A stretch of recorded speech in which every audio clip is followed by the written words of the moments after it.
Ganito pala ang gustong mangyari ni Kuya Rab sa episode ng May Chris. Talagang kabang-abang ang magaganap. Ito ang pag-uusapan natin maya-maya lamang. Pakiusap patapusin ang video para malaman ang nilalaman nito at kung bago ka pa lang sa aking YouTube channel paki-subscribe para lagi kang updated sa video ng mga kalingap. Isang mapagpalang araw sa inyong lahat mga ka-viewers. Ang tambalang May Chris ay isa sa nagbibigay aliw sa ating mga viewers lalong-lalo na ang mga nalulungkot sa buhay dahil ang tambalang ito ay nakakawala ng stress lalo na pag nakikita natin si Krista na nakakaaliw tingnan at hindi ka magsasawa. Kaya naman talagang minahal ang May Chris ng ating mga viewers dahil sa taglay niyang talento. Dahil ang talento ni Krista ay kakaiba sa ibang kalingap angels. At talaga naman kakaiba ang ganda ni Krista, hindi ito nakakasawang tingnan.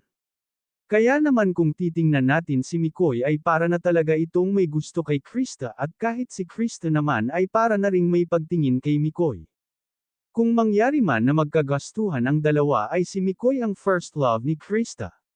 Naalala ko lang ang dating beneficiary ni Kalingap Rab na si Rachel Morales at Roel Malalag na nagkagastuhan sa isa't isa. Parang ganito ngayon si Mikoy at Krista, kahit sabihin ng iba na bata pa itong si Krista para kay Mikoy ay wala naman itong problema dahil katulad ng sinasabi ni Mikoy na handa siyang maghintay ng 4 years. Basta ang importante ay huwag ni Krista pababayaan ang kanyang pag-aaral. Lalo na at scholar na siya ng kalingap, samantala panigurado sa susunod na episode ng May Chris ay panigurado ay may bagong pasabog ang ipapakita ng May Chris dahil ngayon pa lang ay pinag-iisipan na ni Kalingap Rab ang kanilang gagawin at panigurado lalo tayong maaliw sa bago nilang episode. Ito ang aabangan sa susunod na vlog ni Kalingap Rab dahil mas kikiligin ang lahat sa ipapakita ng May Chris.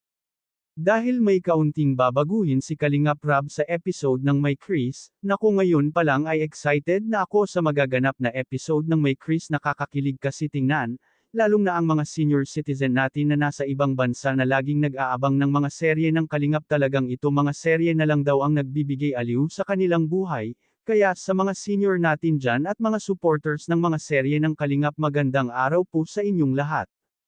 Hanggang dito na lang muna ang update ko mga ka-viewers. Huwag natin kalimutan suportahan ang ama ng Kalingap na si Val Santos Matubang at ang kanyang anak na si Kalingap Rab at ang munting channel kong ito.